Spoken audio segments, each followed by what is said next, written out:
So,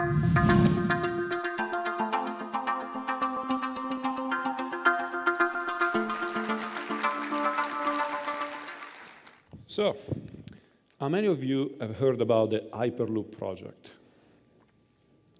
That's not bad, actually.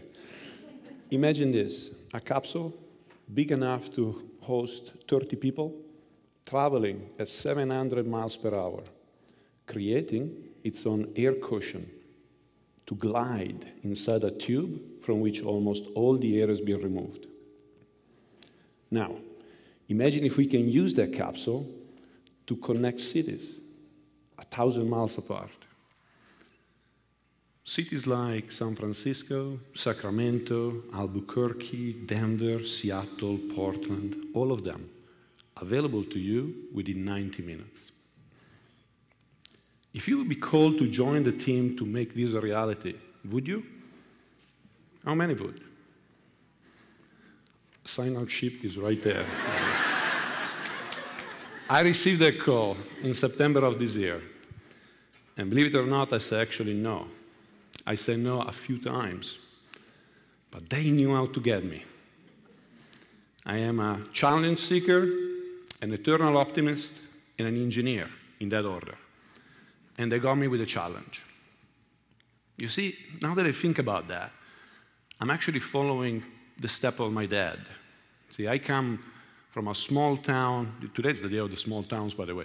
I come from a small town in Italy, up in the Alps, right next to the Switzerland border. My town has got 200 people and no grocery stores, 0. So every time somebody has to go shopping, you have a decision. Either you go in Italy, drive 20 minutes, or you cross the border to Switzerland. See, my dad, he owns a store right across the border. And I always thought what he does is selling food and selling things to people. But in reality, what he has always been doing, his business is a leveraged financial business. You see, he exchanges currency so that people can do business and purchase things wherever they want. Think about that for a second. Effectively, what that means is that the concept of a border has disappeared. Now, the Hyperloop, that's a transportation system, right? But in reality, what it is a possibility that we can have a project that is going to change the way that we can tackle big problems in society, that we can tackle big issues. Heck, it may even redefine what a city is. In order to get it done, there's going to be a lot of challenges. Engineering challenge, for example. Many people out there, they just flat out said, this cannot be done. I look a little bit at the math, I look a little bit at the engineering behind it, I spoke with a lot of experts, and none of them can find any problem to the math.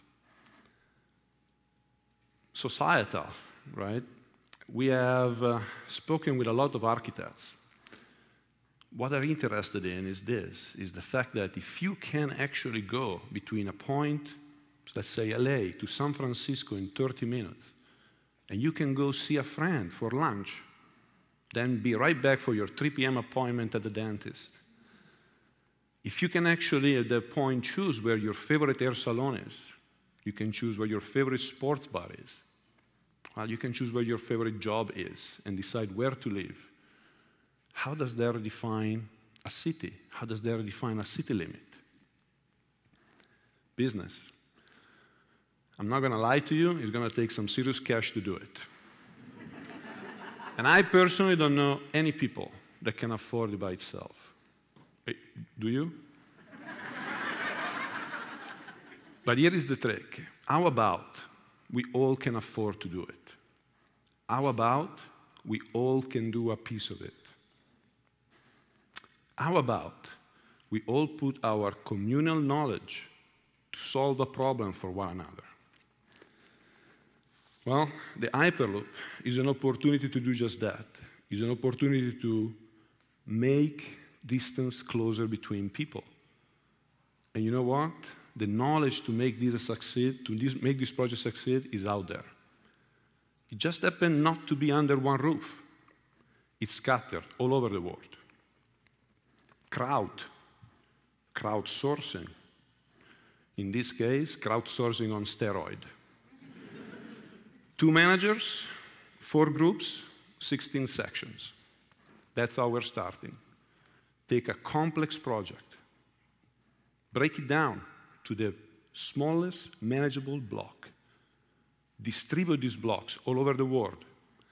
Let smart people work on it. Think about the questions, think about the answers, think about the process. Sit back, take all these pieces with you, put them back together, and make sure that they all fit. And then do this project again and again and again, until all constraints are no longer. So, after this, you may think that I spend the most part of my time working on the engineering issues. Reality is, that's what I was thinking as well, but since September, I've been spending almost my entire time working on people issues. See, there are no rule books on how to do this. There is nobody that can tell me, apply this process or the other. The way I'm used to do things just doesn't apply. You see, I'm used to, I gather information, I make decisions, and I follow actions. Very simple. It worked, it still does, and it still will. But in this case, I don't have direct reports. I don't have people with me in a room. I have to go out there and find all these people that each of them has got a piece that is going to make this project a success. And I need to bring it all together. So what do? I need a new approach. I must find a way to provide you, the community, with all the information you need, all the tools necessary to make the Hyperloop team to be the shining star. I need to learn how to step back, be a mentor, listen when people talk, or just flat out get out of the way and let the team take this to an all new level. So how do we start? Well, same way many other startups do. 3, 4 friends in a bar, you start drinking. One of them gets up and says, I have the best idea ever. You cheer to that, you drink some more, and you start blubbering out what then turns out to be the magical brainstorming phase. How do I do brainstorming with 100 people all over the world? That's a hell of a drink. The only way, I may be wrong, but the only way that I could think about was that. Take the problem, figure it out, the smallest manageable piece, and throw it all out there. Let them brainstorm. Let them create that and go through that experience. And I'm just going to take it back and try to manage it all. So the Hyperloop is going to be a big project. It's a big undertaking. It's a big challenge. But the possibility that this can be true, that this can actually realize, has already hooked an enormous amount of people all over the world. And they're all signing up